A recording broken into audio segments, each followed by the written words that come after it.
Hola, hola, buen día, Dios les bendiga. ¿Cómo están? ¿Cómo les fue con la lección de ayer, con la clase? ¿Qué tanto aprendieron? Compartan aquí porque si no comparten, puedo pensar que nadie está tomando la clase. Estoy como Juan el Bautista, que predicaba en el desierto, así estoy yo, predicando en el desierto, enseñando en el desierto. Si nadie responde, quizá nadie está viendo la clase. Bueno, en fin, cada quien su relación con Dios y cada quien su responsabilidad con esa gran salvación que Dios ya le dio. Porque no cuidar una salvación tan grande. Y la manera de cuidar esa salvación es no porque se pierda, sino porque cuentas le vamos a dar a Dios. La forma de cuidar esa salvación es siendo discípulos. No se discípulos si no se estudia. Entonces, la manera de ser discípulos es tener un maestro, tienen un maestro, tener un plan, tenemos un plan de educación, tener un libro, tenemos un libro y tenemos la Santa Biblia. Entonces, falta el discípulo. Usted es un hijo de Dios, usted tiene la responsabilidad de discipularse. Discipúlese, no conmigo, con el Señor, con su santa palabra. Así que mi hermano, espero que sí esté tomando la clase y ojalá nos pudiera compartir algo más de lo que se dijo en la clase, algo que usted haya aprendido o no que me lo haya aprendido a mí, que usted haya aprendido de la clase. Yo no hago la clase, solamente la comparto. Que haya aprendido de la palabra de Dios, de los textos, del tema que el escritor aborda. Y para recordar, vamos a ir a recordar cómo se llama la lección de esta semana. Se llama Vive feliz. El Señor nos quiere felices y el Señor nos da las herramientas para ser felices y nos advierte de lo que no nos hace feliz para que lo evitemos. Y este pasaje esta lectura, más bien esta lección, está basada en Primera de Timoteo en el capítulo 6 y el versículo clave para memorizar, no se nos olvide, toda esta semana es Primera de Timoteo 6:8 que dice, así que teniendo sustento y abrigo, estemos contentos con eso. Bástate eso. Sin embargo, no significa que no vas a prosperar, pero no te vas a afanar, porque ya tienes lo principal, sustento y abrigo. ¿Quién nos sostiene? El Señor. ¿Quién nos provee? El Señor. Y vamos a ir a leer el texto de este día, porque este día vamos a ver un tema en la misma lección, un tema que se llama manifestaciones de una vida que vive bajo el contentamiento otorgado por Dios. Usted es un hijo de Dios, usted tiene que tener una vida así, viviendo bajo el gozo de estar contentos en Dios, ¿verdad? Otorgado por Dios. Y para eso solo vamos a leer 2 versículos en la carta a Timoteo y dice, está en el capítulo 6, no se les olvide que estamos estudiando capítulo 6 de Primera de Timoteo y vamos a leer solo 7, solo del 6 al 8. Y dice, pero gran ganancia es la piedad, acompañada de contentamiento, o sea, de gozo, porque nada hemos traído a este mundo y sin duda nada podremos llevarnos.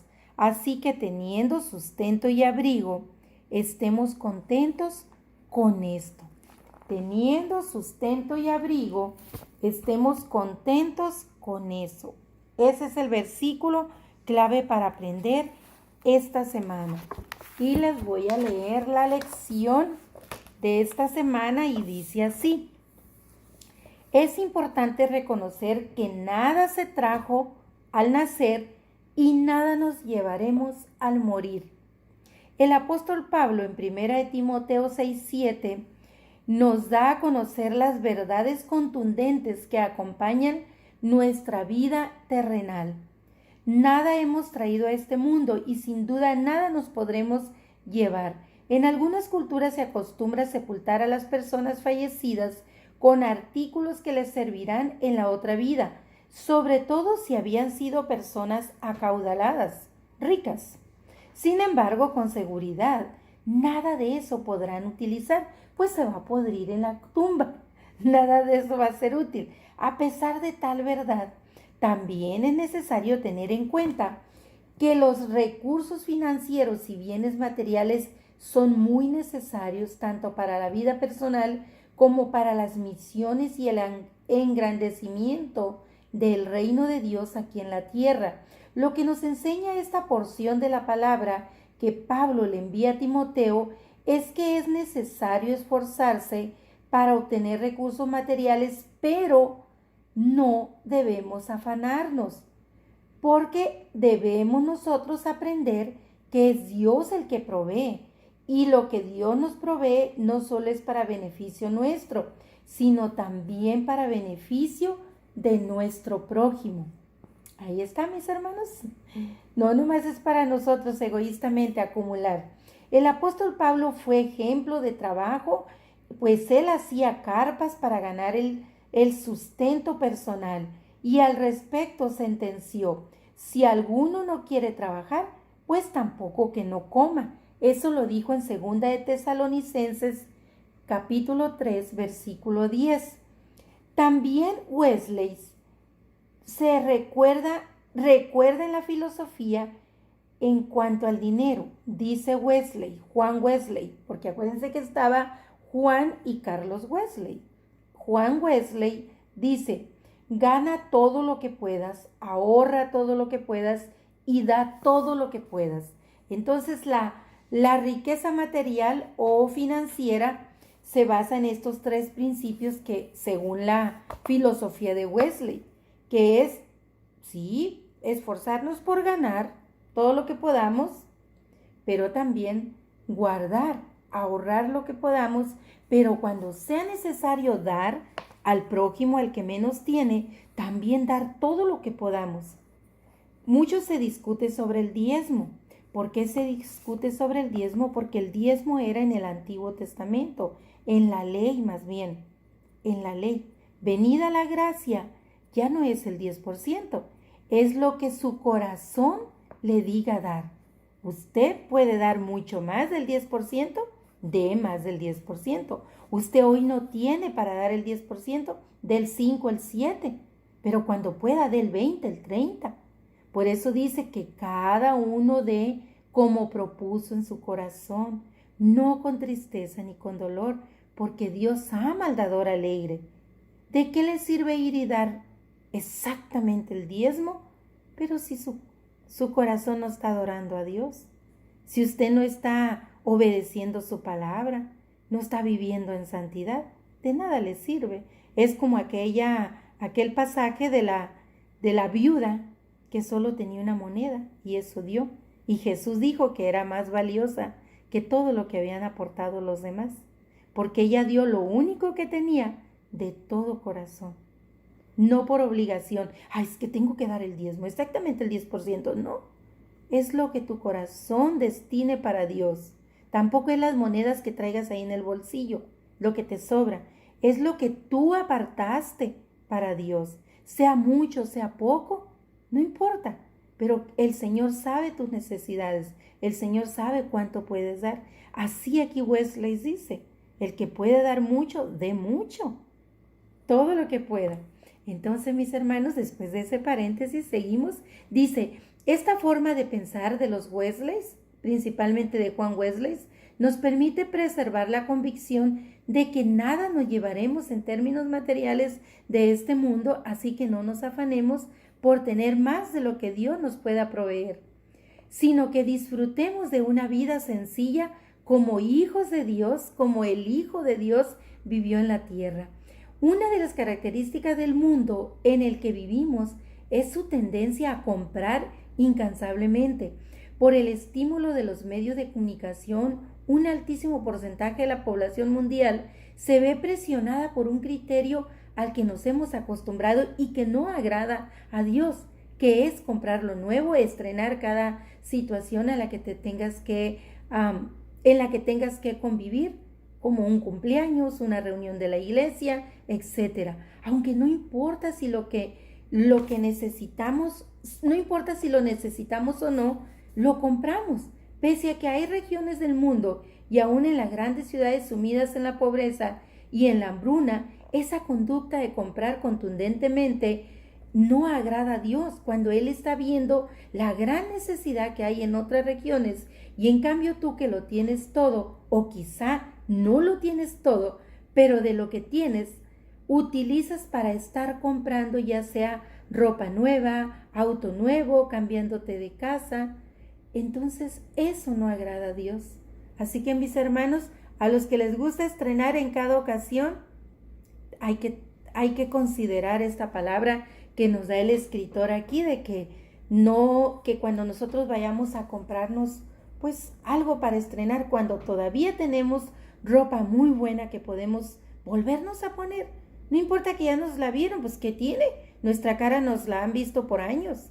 Entonces, ¿qué importa que el vestido que utilizamos en el mes de julio no lo puedas usar en el mes de septiembre? Por ejemplo, aquí el Señor dice que no es porque el escritor, no es que le vamos a dar ese vestido a otra persona o ese dinero, pero simplemente tener esa consideración que quizá al lugar donde vamos a ir o el lugar donde convivimos, en la misma iglesia, en la familia, hay personas que quizá llevan años o meses con la misma ropa. Entonces es como un poquito grosero estar nosotros a cada rato estrenando cuando las otras personas no pueden. Entonces hay que tener un poco de consideración y misericordia y nosotros estar a la altura de esas personas con las que convivimos. Es más por misericordia, por empatía con ellos, de no estar estrenando a cada rato. No quiere decir que no te puedas comprar cosas nuevas, pero el escritor nos invita a eso, a tener esa consideración por los que nada tienen o los que muy poco tienen. En contraposición con lo que acabamos de leer, es decir, lo que les comenté, Primera de Timoteo 6:8 nos motiva a encontrar satisfacción en las cosas sencillas de la vida. La palabra de Dios nos exhorta a usar nuestros recursos inteligentemente, no emocionalmente. ¿Por qué gastáis el dinero en lo que no es pan y vuestro trabajo en lo que no sacia? Dice Isaías 55:2. La naturaleza humana fue diseñada para identificar mejores formas de vida. Desde el huerto del Edén, cuando Dios dio el mandato en Génesis 1:28 al ser humano y le delegó la administración de la tierra, sabía que le había dotado de condiciones para hacerlo. Entonces, un buen administrador cuida los recursos que Dios le provee. Desafortunadamente, la caída del hombre perturbó los propósitos de Dios. De esa buena administración con la cual Dios le había dotado, también cayó al momento que el hombre pecó. Entonces, las capacidades del hombre siempre traerán nuevas condiciones de vida que podrán ser accesibles en la medida que tengamos el recurso financiero para cubrirlo mediante el trabajo. Pero el deseo de tenerlo no debe sustituir en nosotros ni la dependencia de Dios, ni la piedad por los demás, ni el contentamiento por detenernos y no comprar eso que estamos deseando, pero que no necesitamos, sino que debemos cuidarnos de caer en esas situaciones, el estar satisfechos con tener lo esencial, trabajar y estar dispuestos a compartir con los demás. Ahí radica la verdadera felicidad que Dios quiere darnos cuando dice, vive feliz. Una de las condiciones a las que se llega sobre los protestantes de la Biblia es que la demanda de ganar el pan con el sudor de su frente está basada en Génesis 3:19, y esto les llevó a trabajar duro. Con ello ganaron mucho dinero, pero también se les instó a tener esa vida sencilla con la cual pudieran ahorrar mucho y tener un poco de dinero para invertir o bien para aquellos momentos difíciles que pudieran atravesar, como una enfermedad, un accidente o cuando pudiese venir una crisis, estar prevenidos con algo de dinero ahorrado. Por eso ellos en sus tiempos pudieron desarrollarse y obtener unos resultados que ni siquiera habían anticipado, solamente porque fueron fieles a la palabra de Dios, y eso les permitió, sin darse cuenta, acumular y tener una vida prevista para su vejez. Vean, mis hermanos, qué bonito. A veces si estamos, como decía el escritor, estrenando en cada fecha, pues puede que venga una crisis como la que está ahorita, ¿verdad? Y entonces no estamos prevenidos, o una enfermedad, un accidente, o podemos, no sé, ocupar en algún momento simplemente en nuestra vejez, que ya no podamos ir a trabajar y no tener recursos para poder costear nuestros gastos, y sobre todo en la vejez es cuando vienen las enfermedades. Entonces, mis hermanos, vayan ustedes si gustan y lean los textos: Génesis 3:19, Génesis 1:28, Isaías 55:2, Primera de Timoteo capítulo 6. Eso es lo que estuvimos leyendo hoy. Efesios 4:28. Esos son los textos del día de hoy, de la lección de hoy, para que si ustedes quieren ir y mirarlos, para que tengan ustedes un poco más de una ampliación del conocimiento de lo que hemos visto hoy en la clase. Por si alguna cosa no entendieron, quizá yendo al texto lo van a entender mejor. Y solamente les leo el versículo del último texto porque no lo leí, no viene en el libro, hay que ir a la Biblia, déjense los busco, que es Efesios 4:28, y dice: el que hurtaba no hurte más, sino trabaje. Dedíquese a trabajar, haciendo con sus manos lo que es bueno, para que tenga que compartir con los demás, con los que padecen necesidad. Ahí está, un consejo también de Pablo a los Efesios, que es menester trabajar. El que se dedicaba a hurtar, a robar, a flojear, ya no lo haga más, ahora trabaje. Pero que trabaje, ¿para qué? Dice Pablo a los Efesios: para que pueda proveer a los que menos tienen, no solo para él egoístamente.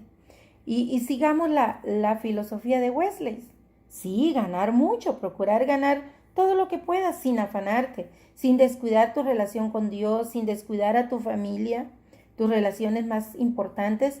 Sí, tratar de ganar mucho sin descuidar lo más valioso, ahorrar mucho para el futuro y proveer mucho a los que menos tienen. Entonces, esas tres. No es gastar mucho solo en mí, sino ayudar a los demás, ahorrar y también comprar para mí, pero con medida, todo con medida. Que tengan un excelente día y mediten sobre esta palabra que hemos estudiado hoy.